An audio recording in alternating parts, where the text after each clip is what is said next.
నువ్వు వాక్యం మీద ఆశ పెట్టుకుంటే నీ కోరిక ఏంటో దేవుడు మాట్లాడతాడు, నీ స్థితి ఏంటో దేవుడు మాట్లాడతాడు, నీ పరిస్థితి ఏంటో దేవుడు మాట్లాడతాడు.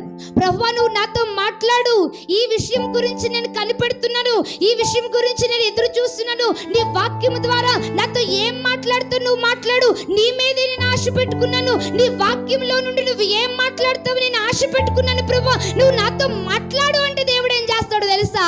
ఆయన నీ ఆశ తీర్చడానికి నీకు ఏమి కావాలో మాట్లాడతాడు ఆయన. హల్లెలూయా, హల్లెలూయా.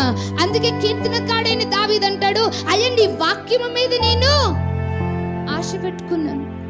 చాలా మంది మనుషుల మీద ఆశ పెట్టుకునేవారు కొంతమంది, ధనం మీద ఆశ పెట్టుకునేవారు కొంతమంది, మరికొందరు ఈ లోక కార్యాల మీద ఆశ పెట్టుకునేవారు కొంతమంది, ఎవరో అధికారుల మీద ఆశ పెట్టుకునేవారు కొంతమంది, ఈ లోకంలో ఉన్న మనుషుల మీద ఆశ పెట్టుకునేవారు ఎంతో మంది.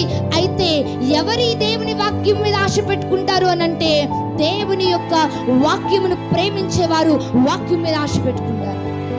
హల్లెలూయా, హల్లెలూయా.